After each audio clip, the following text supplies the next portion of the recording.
Welcome back to the podcast. I'm your host, Jeremy Miller. Every week, I chat with fascinating people from all walks of life in order to bring you knowledge, inspiration, and insight.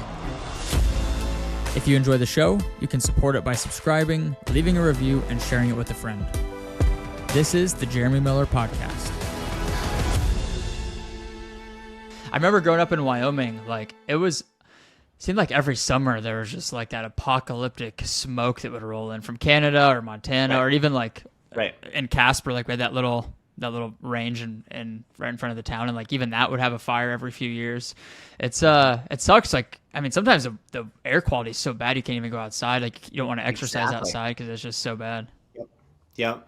Like, well, I mean, it's been pretty common August since I've been in Montana, August and then into September, to have really, really big fires either close to Bozeman here, or just at, on the Continental Divide, say, in like Idaho, Montana.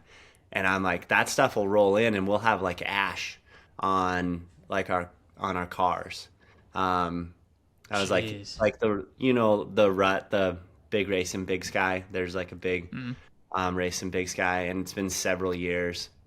And I was like, my wife and I slept at a friend's place up there on their porch in our sleeping bags, and the smoke was so bad. I remember waking up and then having to like brush the ash off of my sleeping bag.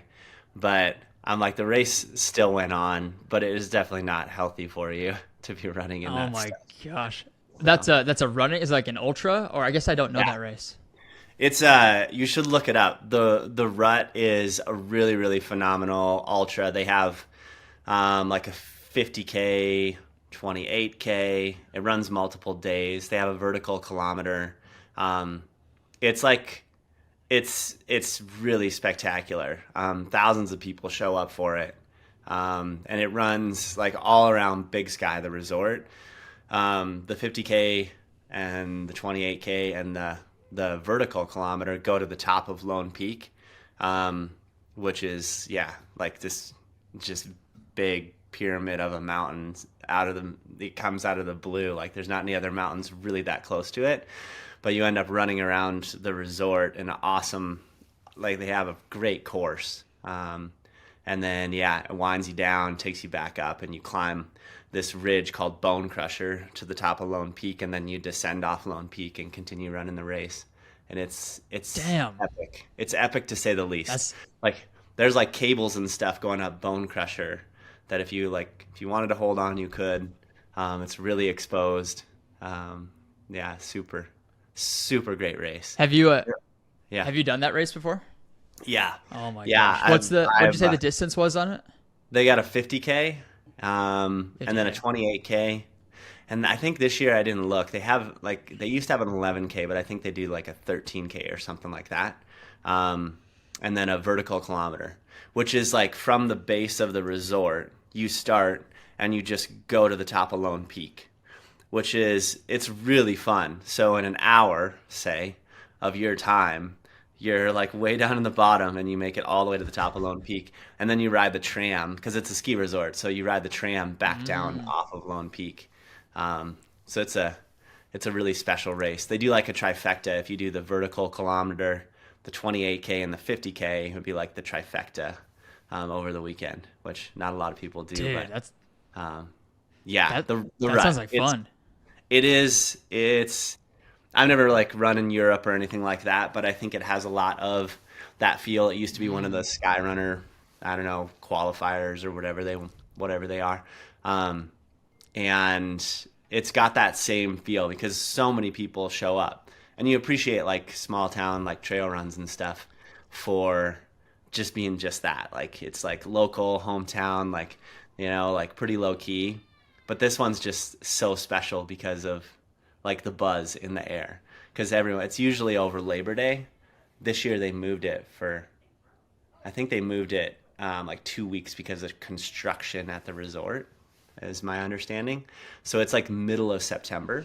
Like the elk are bugling. Like, it's really, really special. Usually on Labor Day, the weather's pretty good, but it could snow like September. Like, And like there's been years where it's snowed.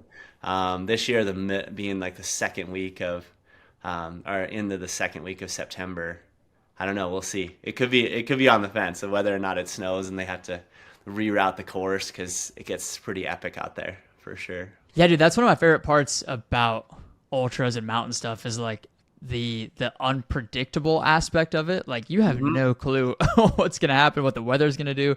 Like when you're up at like 9, 10,000 feet elevation, like the weather can change on a dime. Like it could start snowing, it could start raining, hailing, whatever it is. Like I love that aspect of it because it's like it's a metaphor for life, right? Like you Yeah, don't know what could happen one day to the next. Like you just got to be ready for anything and everything. And it's such a good analogy for that kind of stuff. big time. What what got you into like all this mountain stuff originally? Like, have you always been a mountain guy, like spending time in the mountains? I grew up in South Dakota, like in the Black Hills, right by Mount Rushmore. Like my mom, yeah, I grew up in this like same house. My mom still lives in the same house that I grew up in, um, and we just had like a lot of timber, and like we had this big canyon behind our property. It wasn't on our property, but we would get to go and just, I don't know, hike around, make forts, like scale cliffs. So it was just like right outside my back door. So growing up, I was always out there. I was always out in this canyon, just like being a little mountain man. And I think like the influence of, like Man from Snowy River and like some of those older movies, I'm 41, so I'm like there. Yeah, VHS. I don't know that movie. So yeah, it's in Australia. It's really good too, or I think it's really good. But yeah, we had horses, and so like outdoor activities were really encouraged too in my family, and then just having those like woods and in our backyard was awesome because I had like moccasins. I mean, I would try to sneak around the woods, and it wasn't because I wanted to hunt or do anything like that. It's just because I just admired those people from those movies that I would watch. Um, and as I got older, the Black Hills is it's a mecca for sport climbing. Like there's some of the best routes in the world, sport routes in the world. So in high school, I climbed a ton. Yeah, me and one of my like really good buddies, we would climb a ton, and then we started taking trips to the Bighorns and backpacking trips. And so I, like at an early, I don't know, pretty early age, in my opinion, South Dakota had a driver's license when you were 14, so I had a lot of freedom too. So we were going to the Bighorns and going backpacking and going, up to the top of Cloud Peak, and then little by little I come to Montana to ski, just like family ski trips or whatever it might be. So I would say the Black Hills were like my incubator to going to the Bighorns, which like caused me to love the mountains like so much. Like I have, yeah, a huge appreciation for the Bighorn Mountains. And then when I got to Montana, I remember I was like, the sky is bigger. And that's like the tagline, like big sky country, like you could like drive across the border of Wyoming into Montana, and I'm like, it's bigger. I think it's bigger. So having that like sort of feeling about the mountains here, I was like, I'm gonna go to college in Montana and ski. Like that was pretty much the long and short of it. I'm like, I'm just gonna go ski. And so it was like either Montana State University or I got a little flyer in the mail for Rocky Mountain College, which is this little liberal arts school. And so my mom and I like came up to check out Montana State, and then we checked out Rocky Mountain College. And Rocky just had like this good feel about it. I went to like a huge high school in South Dakota. We had like 2,200 kids. And so we were like cattle, like you get out of class and you just get in line and go to the next class. And so Rocky, just being small, I was like, that's where I want to go. And like somehow I like landed on the ski team at Rocky. It was a complete like fluke, or by the grace of God, really. I didn't race or anything growing up, but I skied a bunch too. And so I met the ski coach at Rocky because one of the people when I was getting a tour, like, you should go talk to the ski coach. Like, they need skiers. And so I completely just lucked out. I went and talked to this ski coach. It was his first year. He didn't have time to recruit any like team members. He had some of them that were still in school, but he didn't get time to recruit. So he had like this budget, the scholarship budget, and like no joke. He's like, "You ski?" I'm like, "Yeah." He's like, "You ski pretty good?" And I'm like, "I think so. Yeah." My mom was there, and she's like, "He does. He skis really good." Vouching for me. And he's like, "You want to be on the team?" And I was like, "I'd love to be on the team." Like I wanted to come to Montana to ski. Like that was the thing. I want to spend time in the mountains and ski. And so he's like, "Yeah, if you want on the team, I'll give you a scholarship." And I like no joke. I one of the first kids that I met at college. It's a kid from Chicago. He's one of my best friends now. He had skis on the top of his car, and it was a Volvo. And I just remember, I'm like, I got done with that interaction with the ski coach. Jerry Wolf was his name. And I went out to the parking lot and I saw Dustin. And I was like, "You got to go talk to the ski coach because they need people." And so Dustin, he grew up in Chicago, but he loved to ski. And his family, he was a good skier too. He got on the ski team. So it was like me and Dustin and then like all these really good skiers. And so in 4 years, we had like this really awesome experience and got a race. We got to ski giant slalom and slalom, things that we hadn't done before. But in 4 years, we learned that quite well. And it was like really impactful on me just because my skiing went to the place that I wanted it to go, for a long time. So, but yeah, we're kind of like moving from South Dakota, the Black Hills and then the Bighorns. And if you keep going, northwest, you're going to run into the Beartooth Mountains. And so that's where we spent our time as a ski team. We skied at Red Lodge. And then like literally when you ride to the top of Red Lodge, the resort, and you look, it's like Silver Run Plateau and the Beartooths and like all these peaks. And you can't quite see Granite Peak, which is the tallest point in Montana, but it's out there. And so like my friend group in college, both skiers and then just people I met, they were just mountain people too. And so we would just spend like all of our extra time in the Beartooths in particular. In the wintertime, like we were skiing, we were traveling all over the place to different resorts and skiing. But in the shoulder seasons and in the summer, of course, it was like, what can we do to get into the Beartooths? So like just all over, whether it was ski mountaineering, climbing those peaks, or just like simply backpacking. I was like just covered the Beartooths. So it was really special, like 4 years for me to be like, yeah, it's an hour from Billings. And we were there for or not for dryland training, but for our regular ski season training. So we just got to immerse ourselves in the Beartooths. And there's like nobody in the Beartooths. They're just big and gnarly, and there's a short window of time that you can navigate them without snow. So we were constantly just, it's like, what can we go do? What can we go get shut down on? What can we try to climb or summit? And so, that's just to increase my love for the mountains. And then, after college, ended up moving to Bozeman and kind of didn't know what. I think I told you too when you were out here. I was like, I almost moved to Texas. My wife and I maybe I didn't tell you that, but my wife and I almost moved to Texas. Yeah, she's an equine science major in college, and so we didn't really have like a plan. We were like, we're gonna get married and then we'll figure it out. So we're more than likely gonna go to Texas so she could train horses, because that's the place for that for sure. Right. And then I got a job in Bozeman, and we were like, the people were just like so nice here. Like that's what sold us. This is like 2006, right?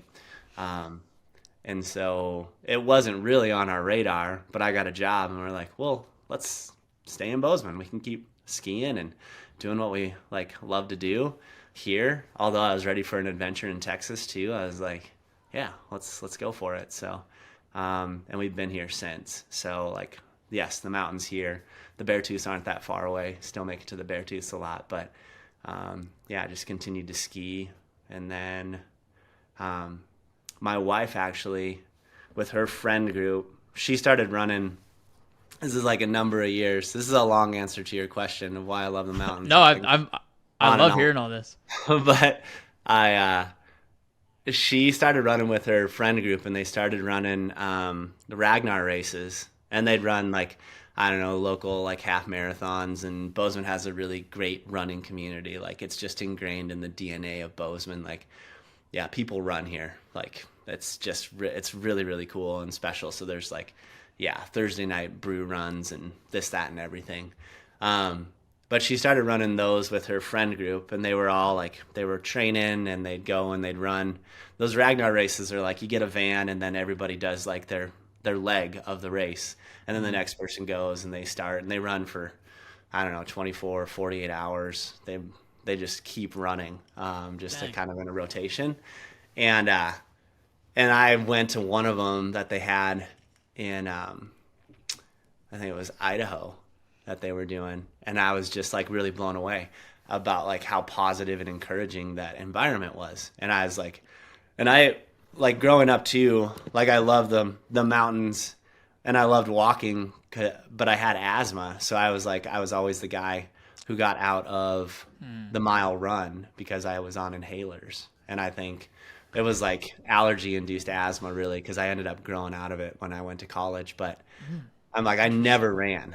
I was like, I never got the President's Physical Fitness like blue badge, like, because you would get these badges back in the day, and I always get. We never had the President's Physical Fitness test, whatever it was called. We never had that. No. It's I don't know when it stopped, but I just remember there was like a stretching one, like how far you could reach past your toes, and then I think there was like push-ups and pull-ups and maybe sit-ups, and then there was the mile run, and you had to run the mile under like 7:30 or something like that. And if you did all that stuff, you get like this blue patch. And if you didn't do all those, you get like a red patch. And so I always got the red patch. Like, I'd always get the red patch because of running. And so I'm like, I never cared to run at all. But seeing that environment with my wife and her friends, and just, yeah, like how everybody just like lifted each other up, I was like, there's something to that. Like it got my interest, for sure. And I literally grew out of asthma when I got to college. So I could like start running for dryland training and stuff, although I hated it. But I'm like, I could run, and I didn't have to have an inhaler. So I kind of started getting curious. And then a couple of my wife's friends were running a trail race out here. And they were like, with my curiosity, they were like, you should do it. Like, I'm like, I don't know, like running, like do you run like that far? It's a 38K. But I'd seen that environment, and I was just curious enough. So I literally went on one training run with them. And in one day we ran like 17 miles. I was just like, I can't believe, and we didn't run all of it. You hike it. Like, trail running, it's not, some people do run for the entirety, but not a lot of people run for the entirety of these trail races. Those people are Courtney DeWalter. Courtney DeWalter, yeah, like there is the person that runs for the entirety of it. I'm like Killian Jornet or some people like that. So it's a misconception when people say trail running, because it's a lot of trail walking. But I was like, I can't believe we went that far. Like, that's so much further than you go in a day of backpacking or a day of hunting or whatever.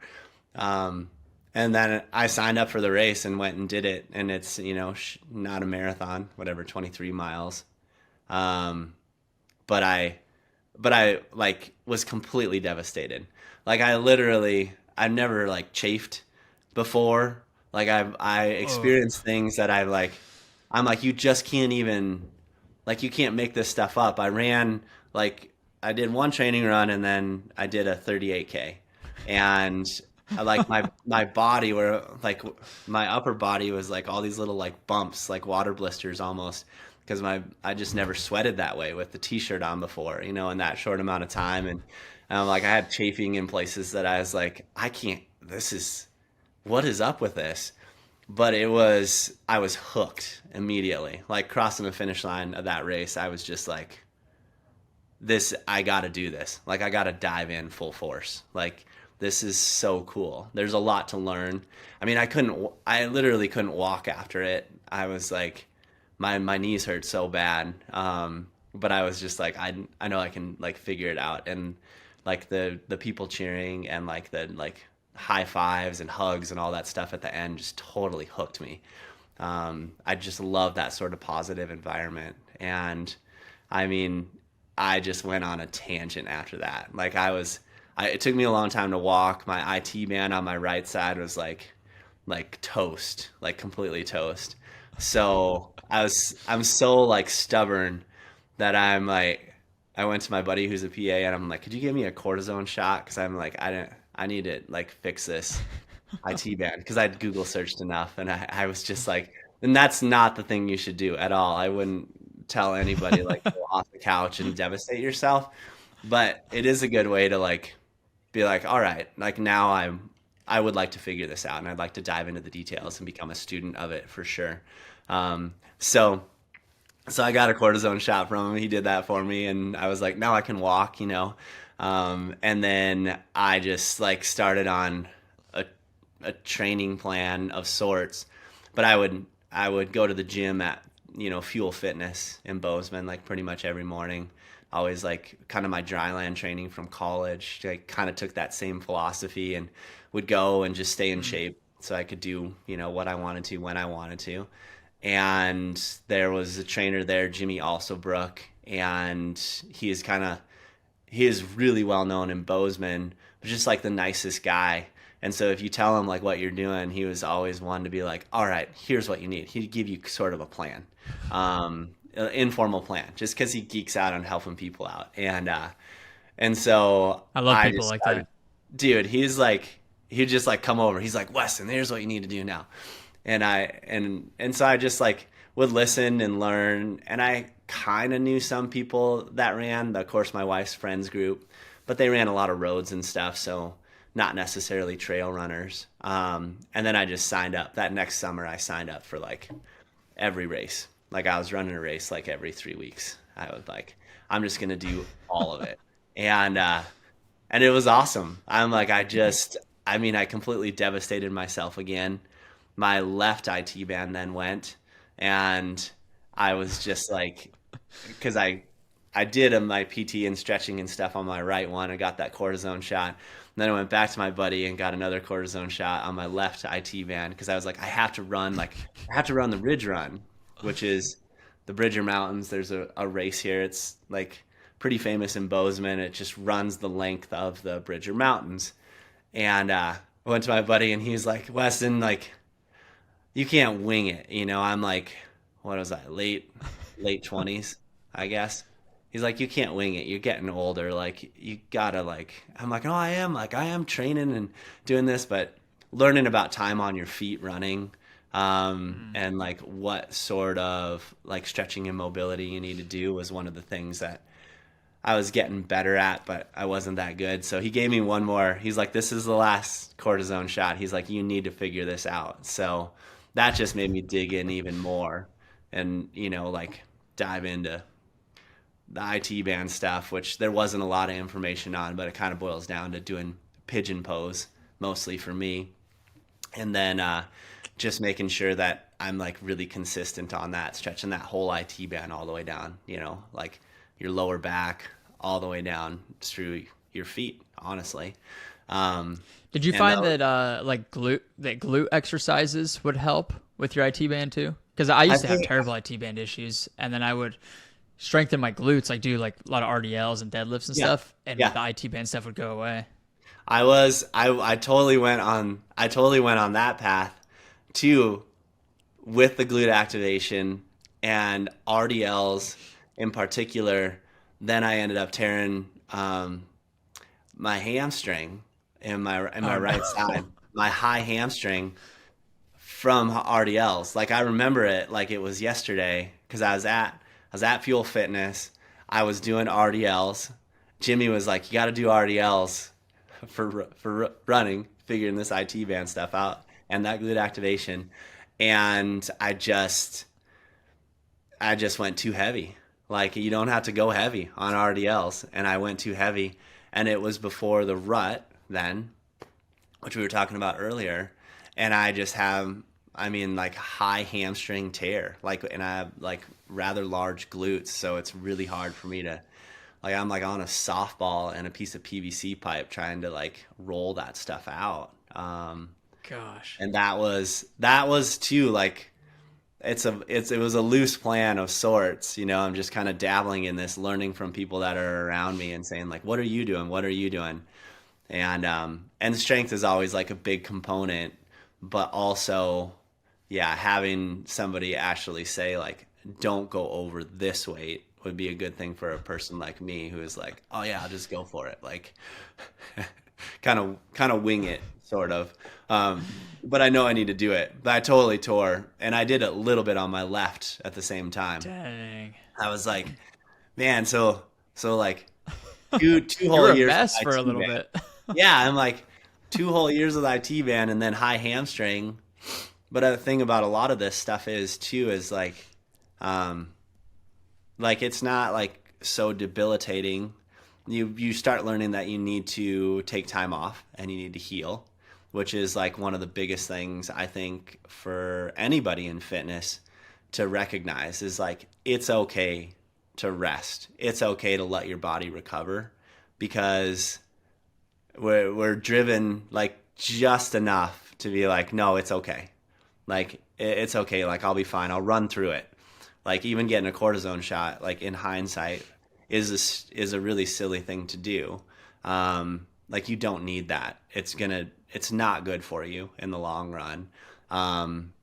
But for a person like me, it's kind of like beating me over the head with a cast iron skillet. Like, hey, like you gotta get a little smarter about this, man. So all those pieces, I'm like, I don't want to like stop. I still want to run the race. So I would like toe that line between just being like injured and not really fully functioning to like, I gotta do this, which is important in some ways, but also sometimes you could be like, if I were to tell myself, hey, like, you don't need to do the race. Like, what are you trying to prove? You know, like, I mean, like, take your time off, get recovered. If you want to do this in the long run, for the long term, then here's some of the pieces that you should do.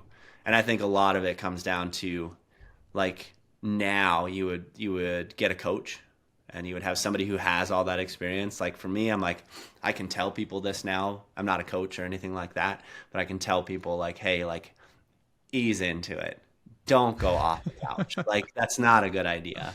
But it is pretty cool for me to be like, I am capable of that. Like, even with all of these things in the way, like, I'm still capable of going and accomplishing the task. And like, circling back around, it was like a big thing for me to have like a season of no injury. And once you get to that, I'm like, then it's so fun because you can just go anywhere. Like, you can go run a race if you want. You can go pace a friend at another race. Like, you're really well equipped.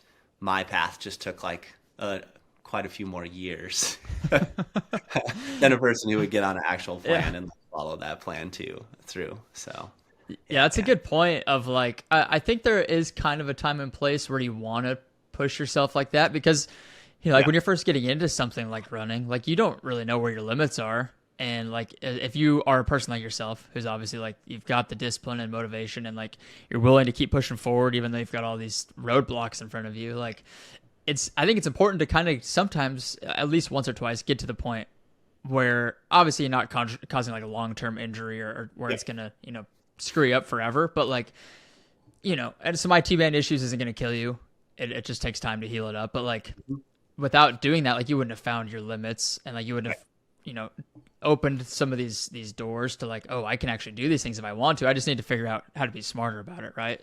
Yeah. So I think, I don't know, man, I love that.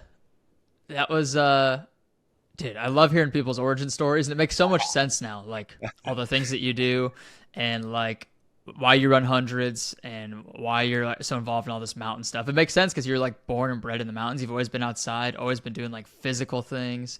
Yeah. So I just love hearing stories like that. Well, how did you, or how long did it take you to get from that first, you said it was like a 38K or something until your first 100 miler? That took, 38K was probably in 2000. What was that? I'm terrible about time, like 2010. Yeah. Yeah, 2010, because we hadn't had a kid yet. 2009 or 2010. And then I ran a 100 miler in 2018. So, yeah, Okay, 8 years. Nice. I like Which one was that? Go ahead. Bighorn. Yeah. I ran Okay. Bighorn, I think in 2018. And I have to go back and look at like my like run sign up stuff sometimes too, because I'm like it just all gets mixed together for me. But it took a long time. I loved trail running. I loved like the longer distances and seeing that. I'd heard about people running 100 milers, and I'm like, that's really silly. Like, why would you do that? And along this like running path, one of my good buddies is really influential, and I work with him now. His name's Eric Peterson. He would go and run these like just mountain runs with his buddies, and they would go through like this really cool country in a day. And it was like one of my ulterior motives to like get invited on one of these runs with them. So like in my training, and it took me literally like 3 years to get an invite with these guys, for them to say, hey, Weston, do you want to go and run this one day with us? And I'm like, I told my wife that day when I got like the call, like Eric's like, do you want to go with us to the Black Canyon? I was like, I made it. Like I got an invite with Eric to go on the Black Canyon run, which is into Yellowstone. And it's like, I'd heard about it for quite a while. Like they'd go and do it and then show me a picture here and there. And his group of buddies, one of the guys in that group in particular, his name's Kevin Davis, and he's like a absolute phenom. Like he's just one of those people that like instantly I'm like, I have like a lot of respect for you, and I'm in admiration of what you do, because he's like a really awesome, really, really awesome husband, a fantastic father, and he also runs like a ton of hundreds. And so I in running with him, like on that first run, I formed a relationship with him, and then I got to pick his brain about running and like his tactics and all of that. And then he invited me in 2017 to pace him at Hard Rock. So like over that period of time, Nice. just like getting to see him. And when I went to Hard Rock, I was like, after that experience, I'm like, I have to run 100, because Hard Rock is that the buzz and the community, it just like solidified it for me. I was like, I'm running 100 now based on this experience. Like I was so blown away about Hard Rock that I was like, I really have to run 100 now. And I would like to run Hard Rock at some point in my life, although I'll probably be 60 by the time that happens. But I just went on that path of like I have to run Hard Rock, or I have to run 100, and I would like to run Hard Rock because it's unbelievable. It's like one of the coolest events when it comes to mountain running or mountain recreation in general. It's the biggest mountains. It's arguably one of the toughest races that's out there. And just like the people, like at the end of Hard Rock, it's a 48-hour cutoff. All the people that finish like first come back, and they cheer on the last place finishers, which is like heartbreaking, because somebody will come in like, a minute after the cutoff, and like they don't get a finish technically, but they still finished. But there's those people still cheering them on, and that's really unique in sporting events, I think, to have somebody who is the best like turn around and come back and cheer on someone who is finishing, like in twice the amount of time. Really, arguably much more difficult than finishing the race in 24 hours is finishing the race in 48 hours. Like, that's far more difficult. 100%.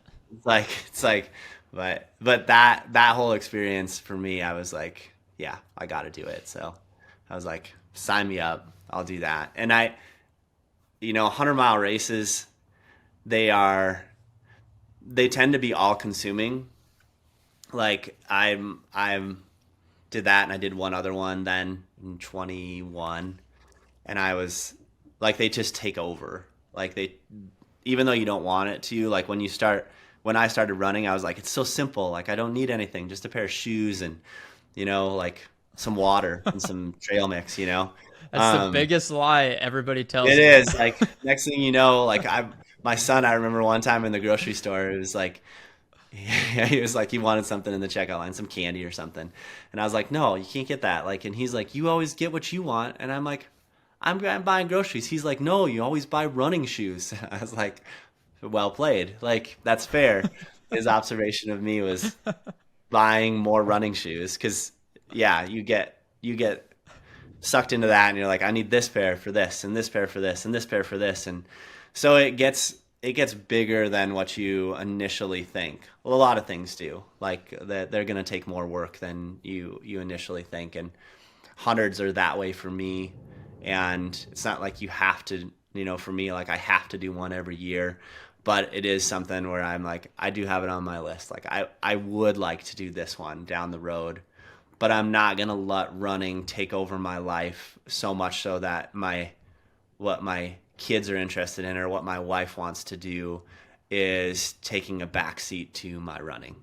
Like, I'm like, I do know that. And that's a lot to Kevin Davis, who I was talking about, and just seeing him with his interactions with his family, because as his daughters got older, he started removing the 100-mile races from his agenda and his docket to coach soccer, for his daughters, because that is really much more important. They saw him, they got to cheer him on.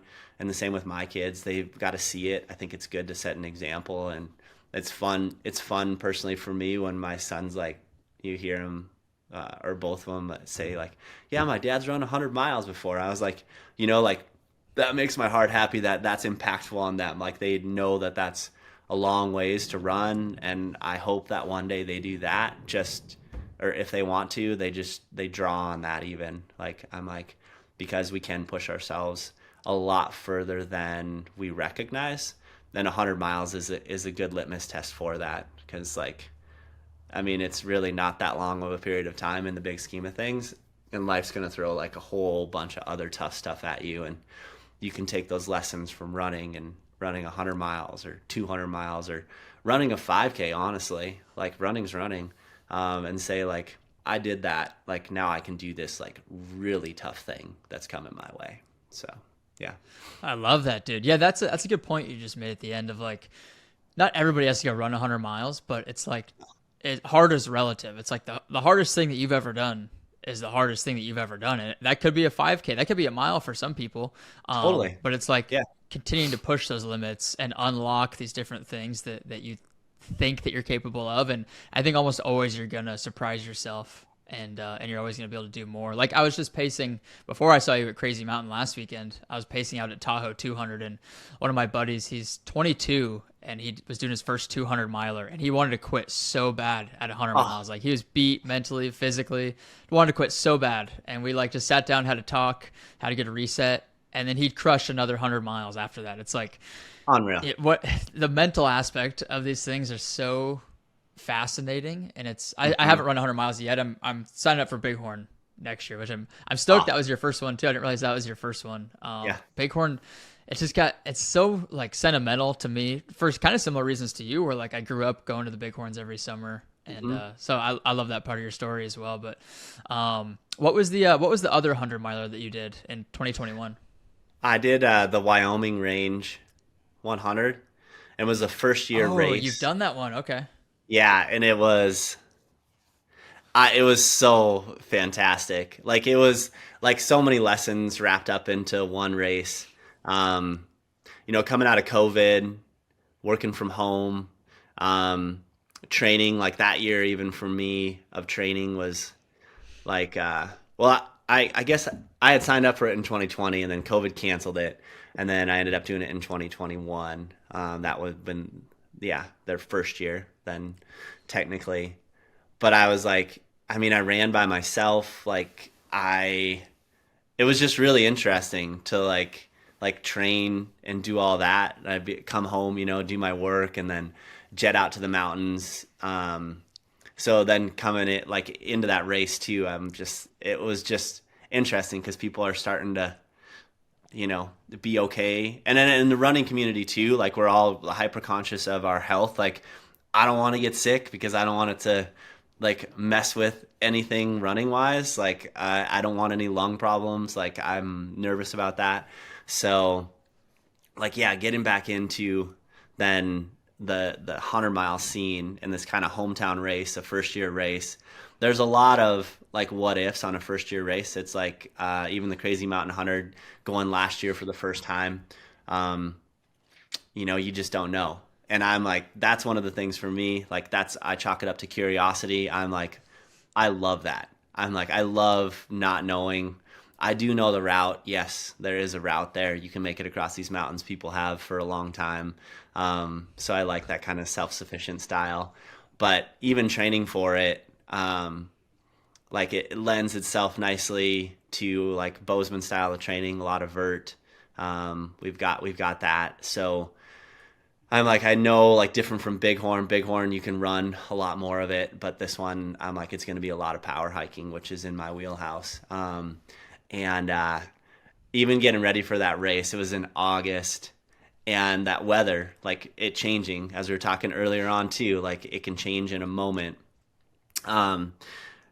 It did. We were driving down there and it snowed in the Wind Rivers and you could see the snow in the Tetons.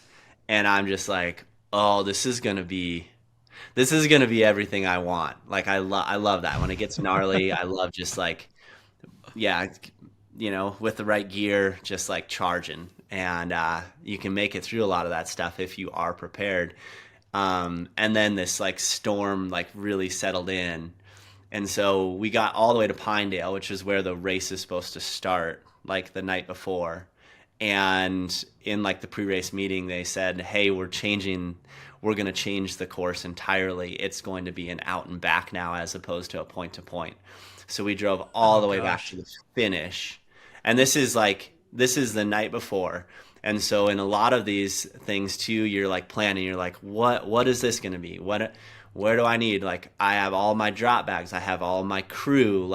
All of it is labeled and ready to go for what was going to be the normal race. That just flipped it on its head. And so the moral of the story for me is I think Yvon Chouinard talks about it. He's make a plan, then throw it out the window. I think that I probably misquoted him, but I think Yvon Chouinard is the guy who's it's good to have a plan. It's good to have a plan and have it there, but just understand most stuff is not going to go according to plan. And this is the perfect example. And I'm sweet. This now becomes Bighorn because it's an out and back. A lot of the profile was similar with there's more vert for sure. And these climbs are going to be pretty gnarly. Now that I have to do these ones in the latter half 2 times. And I'm not going to get to see as much of the mountains as I wanted to see. That was probably the hardest part for me. I was oh, I want to see that whole stretch. But they changed it. I'm adjusted, moved drop bags around, figured out everything with my crew and where they needed to be, kind of simplified it in some ways for them a little bit. Although they're driving around this mountain range a lot. And it was just the first half of the race, I would say for me, was pretty decent weather. There was snow up top, and then another round of storms just settled in for the second half, and it was gnarly. From lightning, rain, snow, hail, everything. I've never been so close to getting struck by lightning before, but there was one point where you had to go up to this fire lookout station. You had to get a postcard. That's how they knew you were going to you were at that station, like you did that leg of the race. So you had to bring that postcard back with you. And I'm like, my buddy Nick English, he ran crazy this year. He was pacing me in that section, and he paced me actually for like 40 miles. And I probably, if it was not for the gear that I was wearing, like the rain gear that I was wearing, and then Nick as a pacer, I'm like, I would have bailed, because I was like, it was really, really tricky as far as like hypothermia. A lot of people were like, there was a lot of people pulling out of the race just because like the elements were so bad. But Nick and I were just like buttoned up and really ready to go. So we'd go through an aid station, and they're like, you look like pretty good. Like, are you going to keep going? Yeah, we're going to keep going. And they were cutting people too if they, like medically, like they were in rough shape.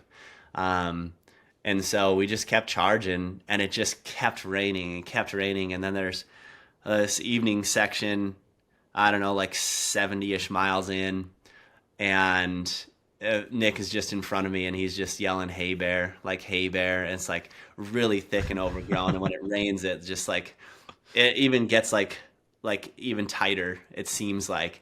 And he's just like whacking bushes with his pole, and we're just like cruising through. And I'm like, I can't really talk, man. Thanks for saying "Hey bear," like, but I'm just like trying to make my way.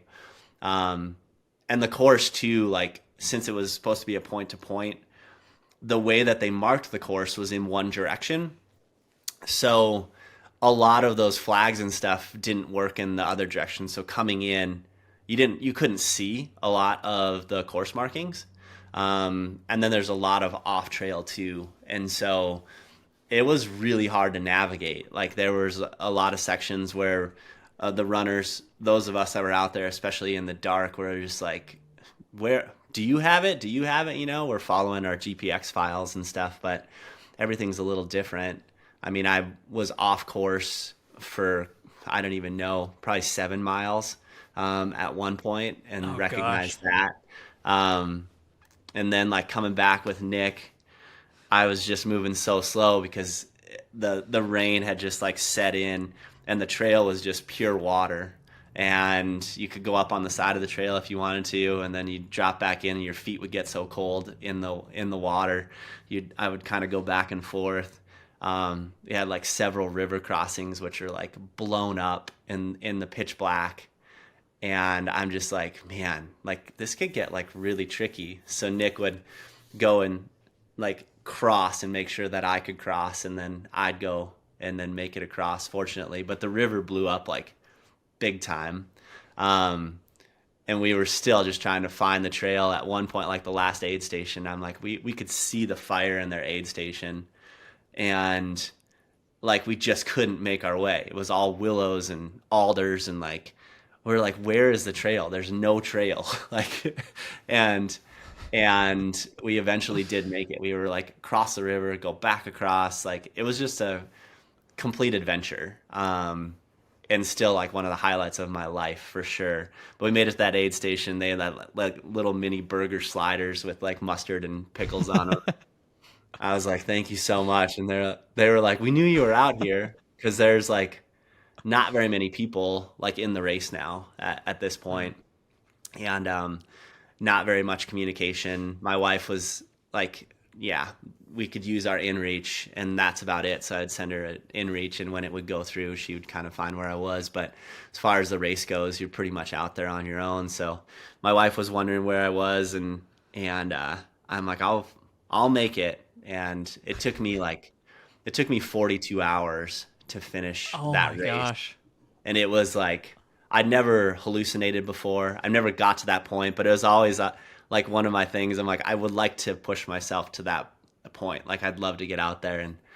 And I remember like, yeah, the hallucinations were crazy. Like at one point I like stutter stepped because I thought I was going to step on a skeleton, like that was like right in the trail. And I was seeing stuff off in the distance. And I was telling my pacer this too. And he's just like, no way. I was like, yeah, I'm there. Like, I can't believe this is happening. We're out here, and we've been out here for way too long. I'm like, thanks for being here with me, because it was really, really helpful to have a pacer for me. And yeah, we finished, I don't know, it was like the sun was just coming up then. And I've never stayed awake for that long before, but it was really, it was really, really impactful for me. It was incredibly stressful for my wife. Pretty fun for my boys. They just made forts as they're waiting for dad.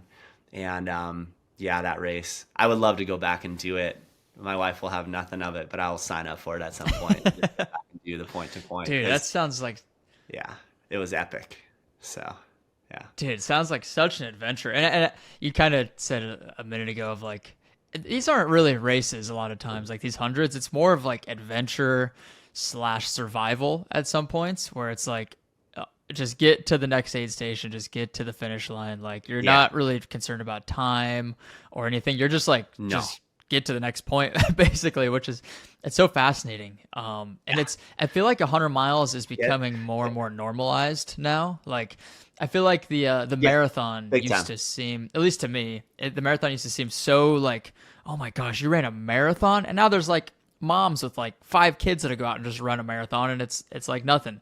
And then now 100 milers, like I remember, you could probably attest to this. Like I remember hearing people talk about hundreds where it's like, there'd be like 20 or 30 people there to run it. Now it's like Leadville. There's like 1,000 runners. And that's like after this big lottery system and stuff. It's like, it's becoming more normalized. And I think, people understanding how to do it better and stuff. So it's cool to see, like, how do you feel like the trail scene? Because I mean, you said you've been doing it since like 2010, right? So how has it grown from your perspective? I just seen like more and more adoption of it across the board. It is like pretty frequent when somebody finds out that you run, whether it's a marathon or anything, like their follow-up to use, like knowing that you do that, and you don't usually say anything. They're just like, I can't believe you run that. Like I could never do that. And like instantly I'm like, yes, you can. I guarantee you could, like, because I'm that person. Like, I had asthma, and yes, I love the mountains, but I never thought I could run. Even run downhill, 50% of a race. Like, you're going to run downhill. Like, you're going to, like, make your way. I'm like, everyone is capable of doing something like that, should they want to, or should they be motivated in that fashion. So I think more and more as we see other people doing it, then it's like a first year race, like that Wyoming range race. There's a whole bunch of people that are never going to sign up for a first year race, but they might sign up then for the second year and the third year and so on, once they see other people modeling that, because it becomes possible for them in their mind. And so it's a good thing that other people are modeling it, and then ushering people in and saying, yeah, come do it, come try it out. You didn't think you could, but one foot in front of the other, and now all of a sudden, like, you're doing this too.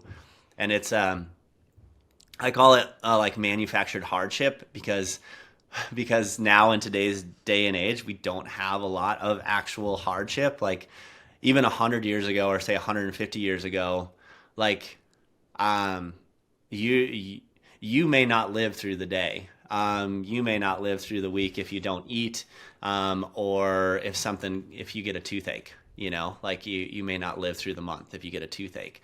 So like now we're like looking for these hardships, and running happens to be one of them, and fitness in general. Like there's a community, and if you're ushered in and you start feeling part of that community, it's like there's no stopping you then, because you're experiencing these sort of like hardships that, yes, you're signing up for it. Maybe you're paying for it.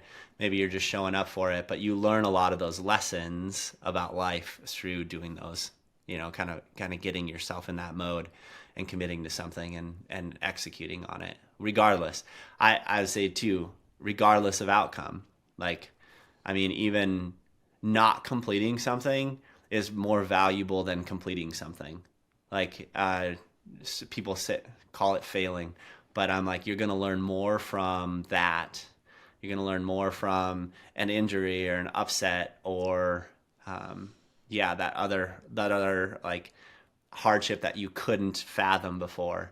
You're going to learn more from that than you are from actually like crossing the line and getting a medallion or something like that. So yeah, that's such a good point. I always say like you win some and you learn some, and I think that's a perfect way of describing it. Is like it feels great to win, but you definitely learn more when you lose or when you fail. And in my opinion, like out of all the races I've done, maybe you can relate to this too. Is like I don't think you ever want to finish a race or doing some big challenge and be like, oh, I think everything went exactly to plan. Like, I think you want to find things that went wrong and find the things that you can improve on, because that's what keeps you coming back, right? Big time.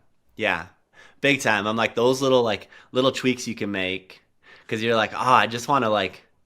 It's not very often that you get like a redo on things. Like you're like you can.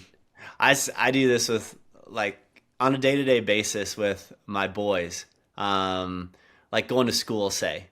And yeah, my wife, she works in the OR at the hospital. So she like 3 days a week, she leaves super early. And so then I'm like, it's my responsibility to make sure that, yeah, oldest one gets on the bus, the younger one take to school and stuff.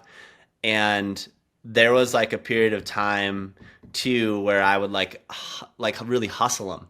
I just really like put the pressure on them. Like, we gotta go, like, and I would do that. And then I'm like, I want to redo, like, I don't want to like hustle my kids so much, but I was like, yeah, I got to get to work. And like, I got all this stuff that comes after getting you to school.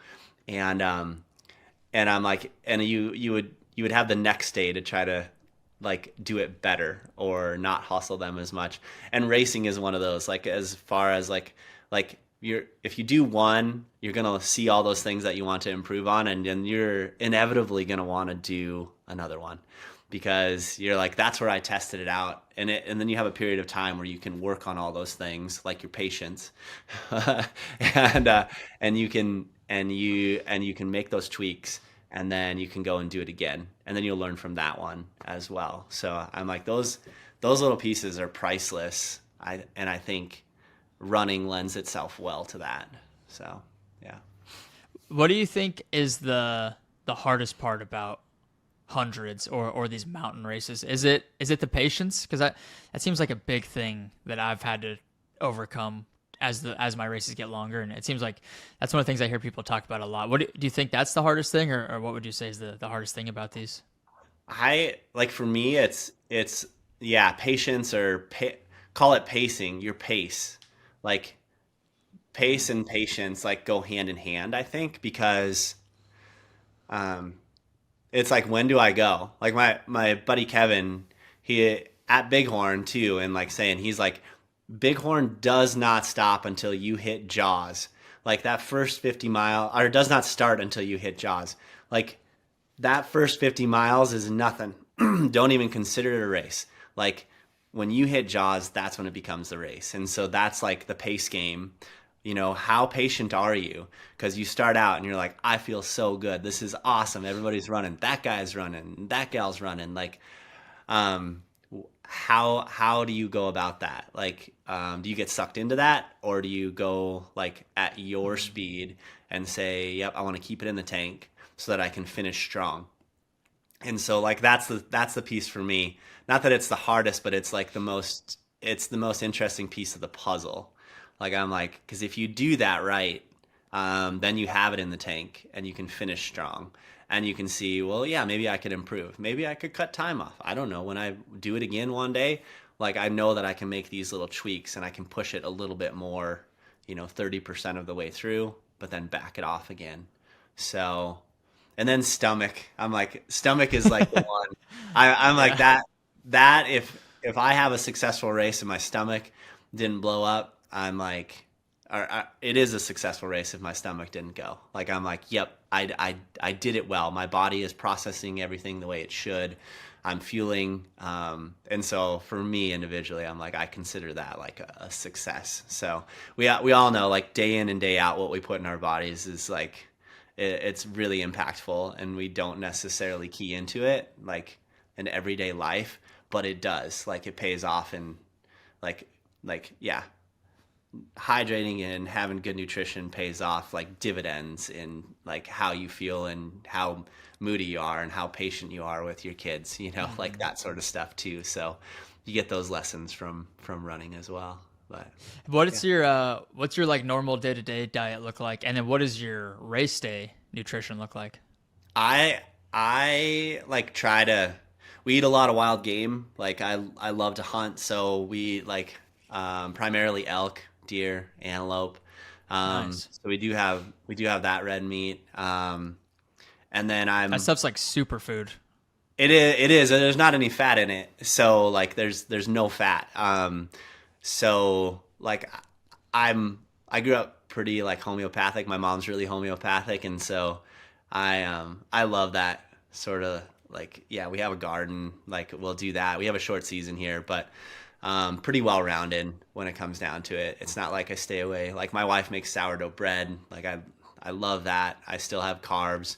I've gone through periods of time where I've done like full like keto and done all the fat burn stuff too, just as like experiments to see, but just well rounded, like a good breakfast, a good solid breakfast, having some good sugars, some fruit, that sort of stuff, is really, really helpful for me. So I'm like, we do a lot of eggs, a little bit of carb, and then good sugars, for breakfast. And then lunch, like at work, like it's funny too, because we're a fitness company, we're a fitness app, and so like sometimes our eating habits aren't the greatest, especially when we're busy. So we've got like a few like factor meals. We'll typically do those. So like, or clean eats. We'll do those just so that like for the sake of time, we'll have those, and then like a good solid dinner. Like it's harder and harder too as my kids get older to have as good of a dinner as we would like maybe in the wintertime too. Like days are shorter, so we're inside a bit more. But typically like something good along the lines of, yeah, that healthy balance, lots of vegetables as well. So I'm like, and as far as race day goes, I'm like really tried and true with like an elk burger, with some avocado and bacon. Like I'm like elk burger and then sweet potato fries. Like I'll make like a sweet potato, just dice it up and cook that. And that's like my go-to across the board. I've spent a lot of time trying like this, that, and everything. And I'm like, I'll forego the whole pasta feed because I haven't let myself eat that sort of way. Like I'm like, then your stomach blows up. But I'm like tried and true, like easily digestible, like same thing. And I look forward to that. Like I'll typically make like, yeah, a couple of them and have one and eat it later. But like one of my tricks for me too is like fueling about 2 weeks out from the race. I'll just take a day and I'll do like all of my like Spring Energy. I'm a big fan of Spring Energy gels. I love those. They're like basmati rice primarily. They're just really, really good all around. But I'll take my race nutrition for that 100-miler and I'll do it like 2 weeks out. I'll just take a day and I'll just consume like what I'm planning on eating at that race in my drop bags and everything, just to make sure that my stomach's doing good. And I really like that. Even for shorter ultras, I'm like, I'll just do that just because I want to make sure that this stuff is all good. And then, yeah, I'll typically cut out, if it's a 100-mile race, I'm like, I'll cut alcohol out like 4 months before. If it's a shorter race, I'll cut alcohol out like a month before. Just like nothing. I don't want it in my system. And then I don't like to, but I'll cut coffee out like a couple weeks prior as well. Just because I'm like, I don't want to have any caffeine in my system. And when I do take maybe some sort of caffeine, if I do need it, I want it to be able to hit. So, and I also use it as a carrot because I know like after a race, I'm going to have that cup of coffee that I'm looking forward to so much. So I do those things, and I never like looked into it too much. Those are just things for me. I was like, they're really helpful for me. I'm like, I'm sure other people do that as well, but those are good little hacks that I've found helpful. It's like, yeah, alcohol is like done. I don't need it anyway in day-to-day life, but I was like, I know for sure I don't want it like in my system at all, because you don't sleep, like you just don't sleep as well, that sort of stuff. Yeah. Yeah. Alcohol is poison essentially. But dude, It interesting. really is.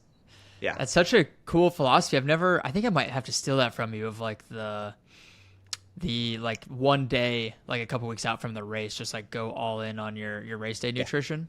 Yep. I think it's it makes so much sense, but I've never heard of anybody doing that, because that's got to be one of the biggest hindrances to people finishing these longer races, is like they just can't get food down because their stomach's just not cooperating. But doing everything you can to make sure you're prepared from like a stomach standpoint. So I love that idea.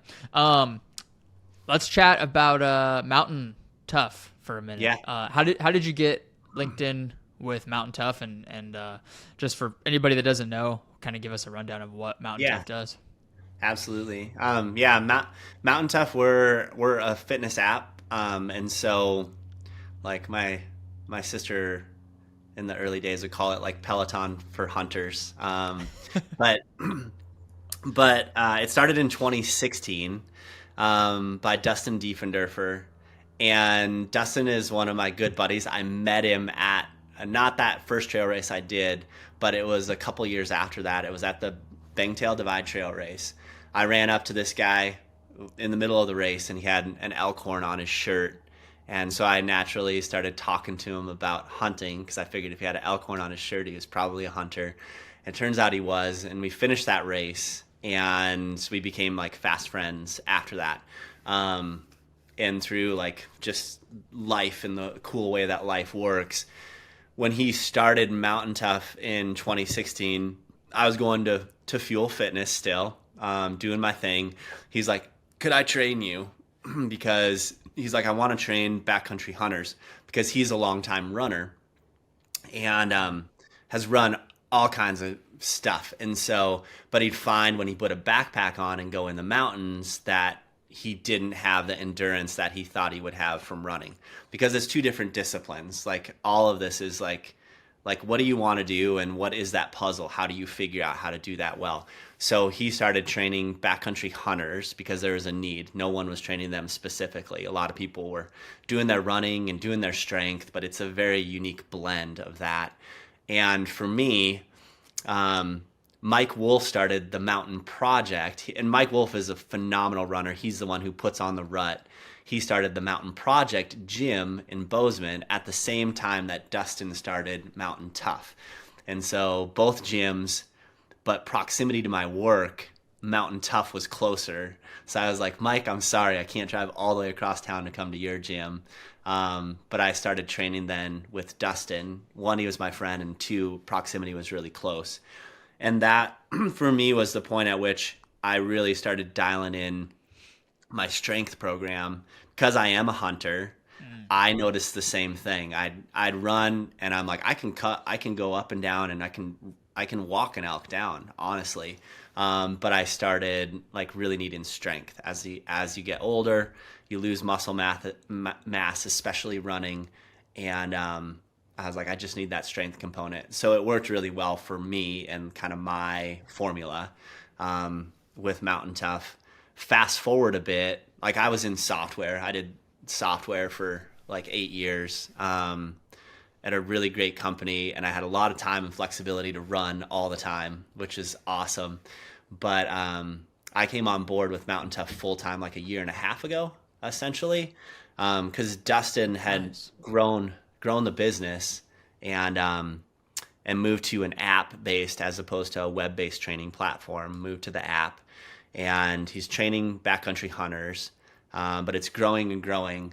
And so I stepped on board on the business side, just like my software experience and past business experience.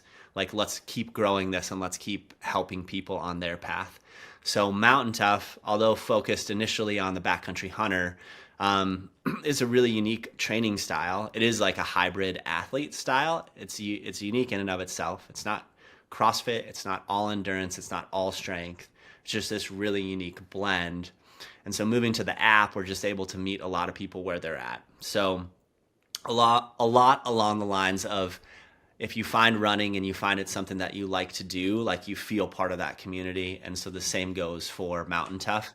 The style of workouts, people working towards doing a backpack hunt or going on a backpack trip, wanting to go to the mountains, or living where they live and just wanting to be fit and have a little different style, thrown in. Our app kind of meets that need, and we're getting better and better at it too. So like from a full beginner with all body weight programs to somebody who has a home gym to somebody who's going to the gym, we have programs to accommodate them in those blocks of training. So just pull up the app. We even have like follow along style too, which are really, really awesome to do. It's just like pull it up on your TV or on your phone or iPad and just follow along, because we just know that fitness it's like a portal. It just opens up this whole other world for so many individuals, and you don't have to run like to find that out. It's awesome if you do want to run to have some sort of strength supplement in there too, but we're not like running training specifically. I just happen to love to run. Like that's something that's near and dear to me. So this style of training lends itself well to that. But by and large, like one of our taglines is always ready. And Dustin, it was really like making sure that whatever it is that comes up, like you can go and do that. And you might not be the best at it.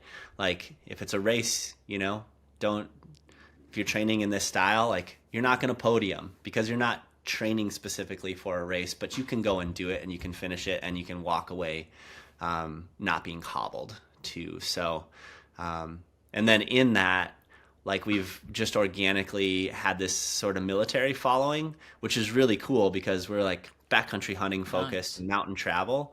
And our style of training is like not a like go and PR on your deadlift style of training. It's not like I'm going to get hurt with these overhead lifts and that sort of stuff. So that's been really cool to see. And it's grown that side of the business for us too, as those in the military and some of these, groups and whatnot are like, this is what we've been looking for. We've been looking for this style for a very long time. And I do like, it's hard to explain the style, but it's like a blend. If you were to take you as a person and you would say, I'm a pie chart, I want this much strength and I want this much endurance. That's what Mountain Tough is. Like you find your program and you say, I want this much strength and this much endurance. I don't want to be too big. I do want to be fast. Like, and you can kind of dial in a program specifically from there. So, yeah. That's so cool, man. It's such a cool concept. And I don't know of anything else like that. Like, do you guys have a lot of competitors? Because I know it's kind of a niche market, I'm sure, because it's like, from a statistical standpoint, there's not a ton of hunters or people like actually in the mountains, I guess. But like for those people that are, like that's a huge value for those people. And obviously that whole industry is growing, it seems like, especially with people getting more to trail running. And I'm sure COVID was a big shift in just people getting outdoors more. But like, do you guys have a lot of competitors? Like is there anything similar that's out there? There isn't really anything similar to us. There's other fitness apps that are out there, of course, but when it comes to like that mountain specific style, like we want to do uphill travel, like under load, say, there's really not another app out there like us for that. But like even in that like niche market, like that hunting market, it's huge. A lot of people had never like trained for the mission. Like if you have a race and you get a coach or you follow a plan, you're training for that exact mission because you know that race is coming, you know the distance, all of that. Hunting or mountain travel or a backpack trip for that matter is a little bit different. You have a date on the schedule, but that's it. So what is the plan to get me ready for this trip that I have coming up? Or on the flip side of that, it's like, I just want to feel good in day-to-day life. Like I don't have a race. I don't aspire to run a race. Like, but I just want to feel good playing with my kids and I want my back pain to go away. It's like that is a big portion of it as well. It's like, we just want to provide a plan for people. We don't want you to have to think about it or Google search it to try to come up with one. Because a lot of people, like a lot of guys say that are my age, like early 40s, mid 40s, somewhere in there, they're like doing the same thing they did in high school. It's like, oh, like a little bit of chest, and then back day, and then leg day, and then I'm like, all of a sudden you're just like, what am I doing? You know, like I so to have somebody think of that for you, and to have something that you're like sort of identify with too, it's like, yeah, I like the ethos behind it. Like we're really big on fitness, but we're also big on mental toughness, because we know that in order to handle a lot of the actual hardships in life, like you do need to be mentally strong. So we have like mental toughness coaching, we have nutrition, not like specific coaching, but just general programs. We have a lot of PT and yoga also in the app. Although we don't call it yoga, we call it mountain movement, because people shy away from yoga sometimes, but it's like so beneficial for you to do that and then feel those benefits or those side effects of that, the positive side effects. So, and then last but certainly not least is like, we're really big on like, kind of call it the spiritual side, but like mindfulness, like, hey, like take time for yourself, like do rest, think about what your purpose is in this life. Like you are more valuable than just being a fit person, right? Like we just want people to understand that too. It's like, yeah, because stuff comes up, and you know, like, yeah, maybe you have an injury or you have some sort of life scenario. Don't beat yourself up because you're not in as good a shape. Just know you can get back on that path. Like when the time's right, you can get back on that path, and you can do this for the long haul. So I love that, man, dude. It's such a cool idea. You know, obviously for hunters, that you said, the military people that are trail running or just trying to be in the mountains, and I love that the slogan of like always ready, because I'm huge on like the functional fitness. Because like you were saying, I used to train like a bodybuilder, where it's like I do chest and I just like bench press a bunch of weight. And it's like, that's great, but it doesn't really do much for you. It's not going to help you know, like build like that longevity into your life. And so I love that it's all based around that like functional fitness, kind of that hybrid athlete thing. If I know a lot of people that listen to this podcast are runners and trail runners, could that be like a good option for people like that? Yeah. Like there's a book called Unbreakable Runner, and I forget the author of it. But he's a CrossFitter, and it's a great book. Like you look it up and buy it, like Unbreakable Runner. And for me, like that was really helpful in my path to like see like a training program where I could supplement CrossFit in if I wanted to, and then running. And there's a whole bunch of different plans in that book. And so for me, it was like easy, like supplement Mountain Tough in for those CrossFit style workouts, but then be able to run and do the intervals that you need to do in training for whatever length of race or style of race you're looking to do.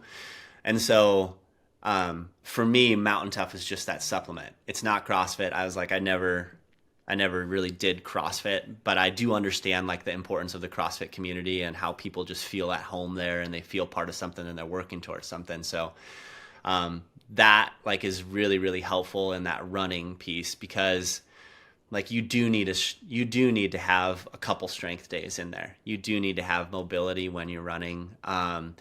If you don't, like you will inevitably break down. I have a friend too who is in like that same group that would do those adventure runs that I finally got invited on. He is a really, really fascinating individual. He's an ER surgeon. But like early in my running career, he just told me, he was like, it's really important to have seasons, especially running. If you want to do this for a long time, and he's a phenomenal runner, like mid 50s, like, and you look at him and you're like, no way, you'd be like late 30s. Like you're just like really great shape. But he's like, run and then stop running and go ski, and do that for that season, or go hunt. And like go through these seasons, because you can't just run all the time. And he's a student of that, and it's really worked well for him and a lot of other people too. Like you see it pattern, because in the ultra world, like there's a lot of people that are in their 60s that are still doing it, and I guarantee you that they have that sort of seasonality. And so seasonality can be a strength program. Like it can be like a winter strength program, so that you put that on, you get that durability, you get that protection on your joints and everything that you need, and also you retain that muscle mass because like when you get older, as that starts going away, that's where people get like the stress fractures and they start wearing down on their hips.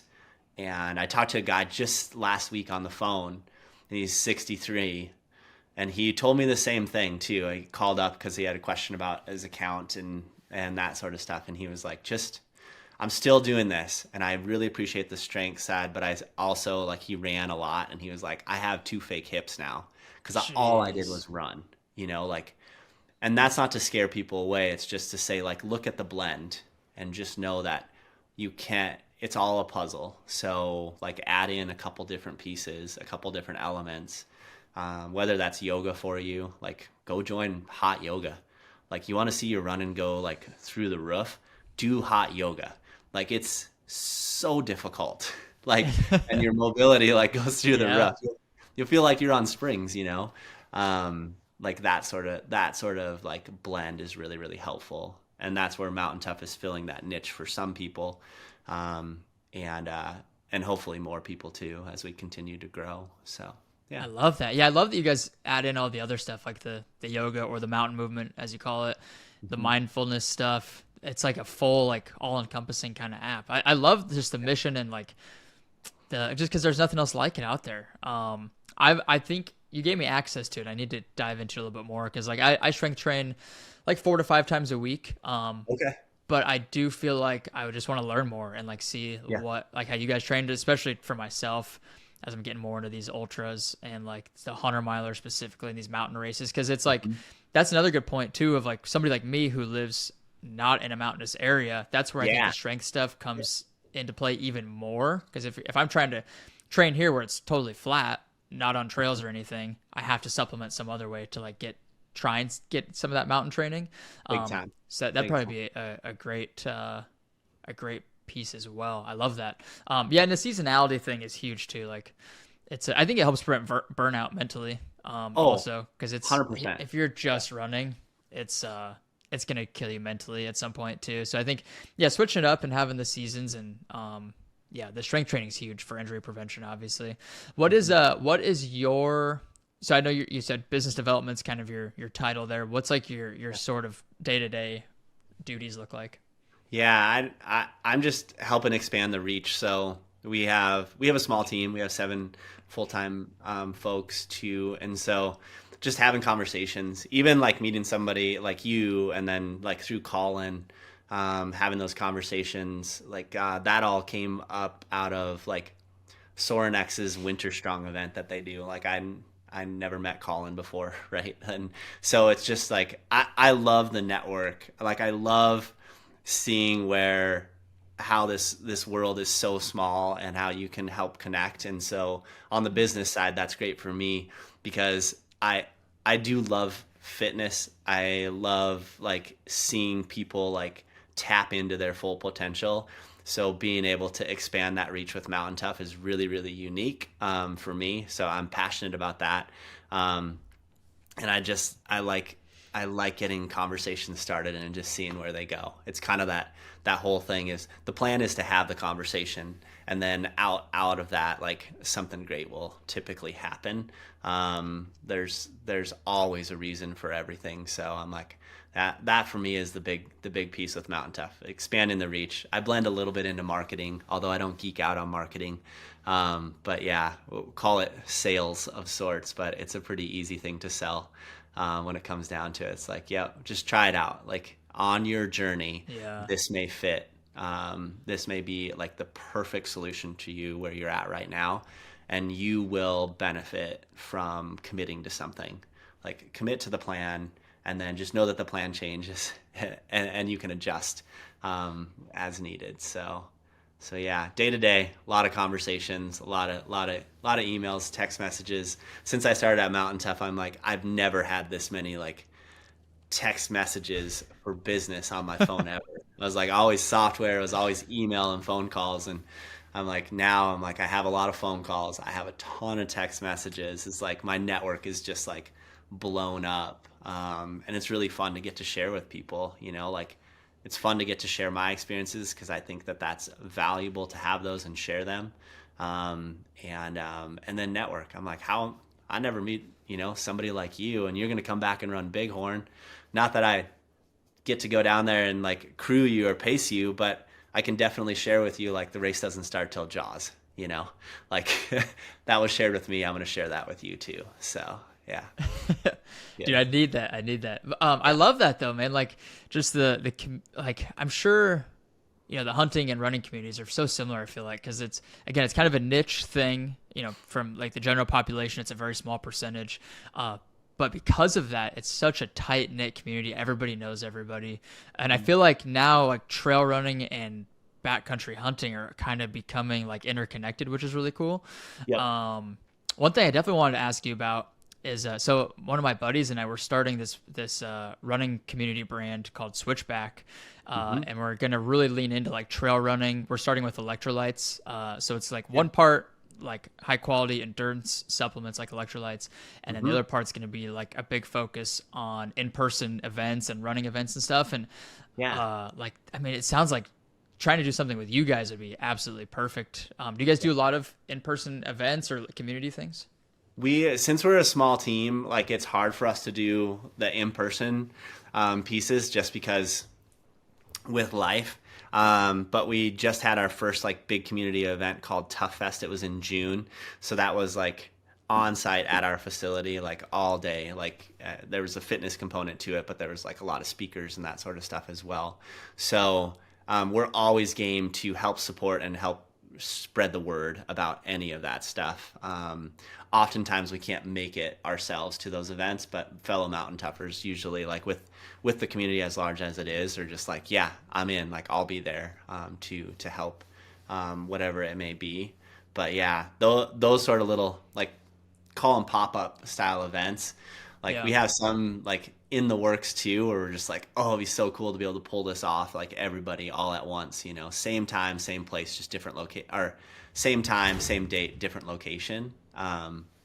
But yeah, we're always game. And then even if it comes down to just like a plan for a race, while we don't have like a 5K, 10K, that sort of stuff, it's like we do have really, really good functional fitness to just get you moving and get you feeling good so you can go do that. So we're always game. We should talk for sure and see how we can help out, because we're big on that as well. It's like even on the nutrition side, it's like there's a lot of these little things that people can do, and we're in an era where we can learn all of this stuff and then we can go and utilize it. So you don't have to take that like 3 to 5 years like I took of just being devastated and trying to figure it out. Like you can learn from other people and then put that all into a year and then go be successful in what you're doing a lot sooner. So heck yeah. It's thanks to people like you and your personal sacrifices so that we can all learn from your mistakes. I mean, I'm not that smart of a person in a lot of regards, but just stubborn enough to be like, oh yeah, I'm like, I'm hobbling. Great. I'll figure it out. It's great that you guys now, like all of you guys, putting your own experiences, your own knowledge and everything into this really amazing app. So I hope some people that are listening to this will go check it out. I'm definitely going to dive into it some more.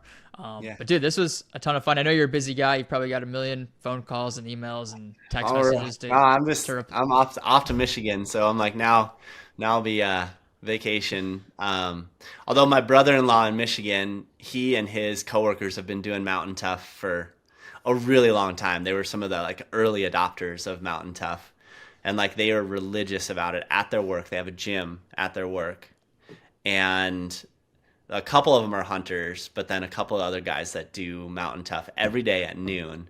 Like they just love Mountain Tough. It's like, yeah, they're not even hunters, but they, as colleagues at their work, they just go do Mountain Tough. And my brother-in-law still says, like, he's like, there's still people like every day, they've been doing this since like 2018, like that are just like, what are you guys doing? Like, why are you sweating so much?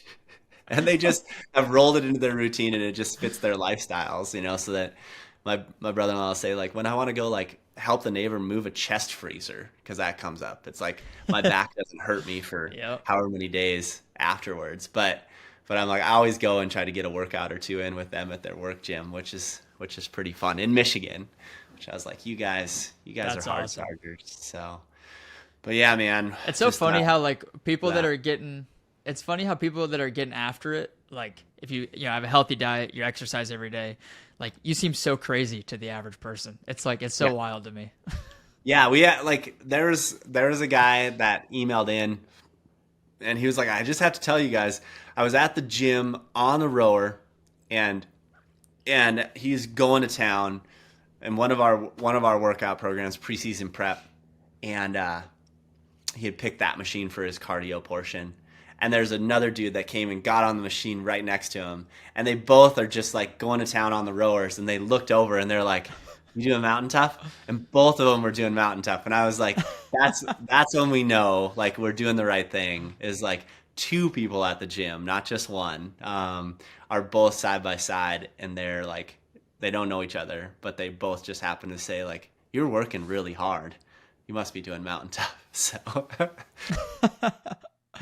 That's awesome, dude. That's how you guys know you're making an impact too, is like when the community starts growing, and that word of mouth, I'm sure, is so powerful with that kind of thing too.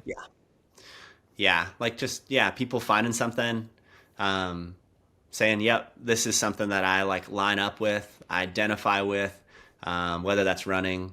But I always say too, like, just know that you're not defined by being a runner or being a mountain tougher or being a hunter or just this or just that.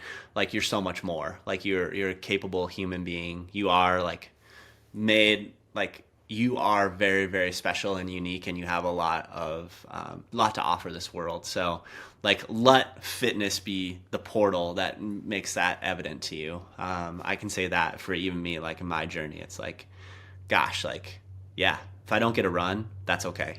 Like, that's okay. But I've got all of these life lessons that I apply in my family, my work life, all of that sort of stuff. So yeah, fitness in general is just, it's so spectacular in that regard. So just make sure you key into those little things, and be conscious of those lessons that you're learning in a short amount of time, because they'll pay off dividends when you have cancer pop up, or a death in the family, or you lose your job, that sort of stuff, or somebody's really tough to work with. It's like, shoot, it's no big deal. I'm like, it's just like a race. Just pace it out. You'll be fine. Like, take a deep breath, have some food, reset, and everything will be just fine. So, yeah. Dude, that's beautifully said, man. Let's end it right there. I love that. Cool. Dude, No, I appreciate it, man. Thanks for listening to me. So, thanks. Oh, of course, dude. I love this, man.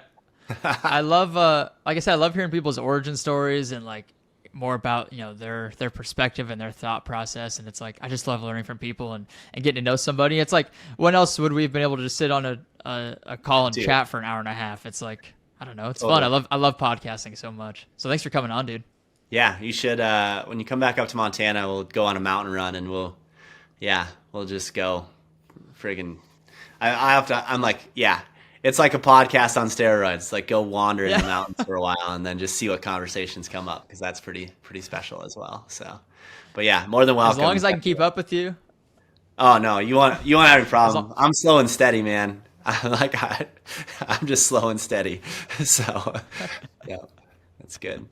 I love it, dude. Well, where's the best place for people to connect with you, or if they want to get connected with Mountain Tough? Yeah, like if anybody want to reach out to me, Weston, Weston at MTNTOUGH.com, just reach out for sure. Like, that's part of my job. So if you're interested in it, reach out to me directly.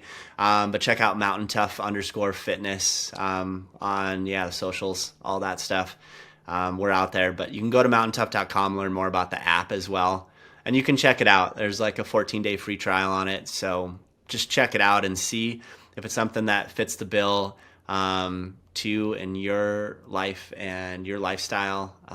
we're trying to fill that need, definitely. Even like the mental toughness piece, like you can do a free trial and do the mental toughness course. It's kind of like, hey, there's no fitness involved in it other than mental fitness. So it's like, yeah, just journal for 10 minutes in the morning and like learn some stuff about yourself. And then hopefully we're impactful in our own way on your life, and that you go and you flourish because of that. So, yeah. Beautiful. Thanks again, Weston. This was a blast, man. Yeah, appreciate it for sure. Thanks, Jeremy.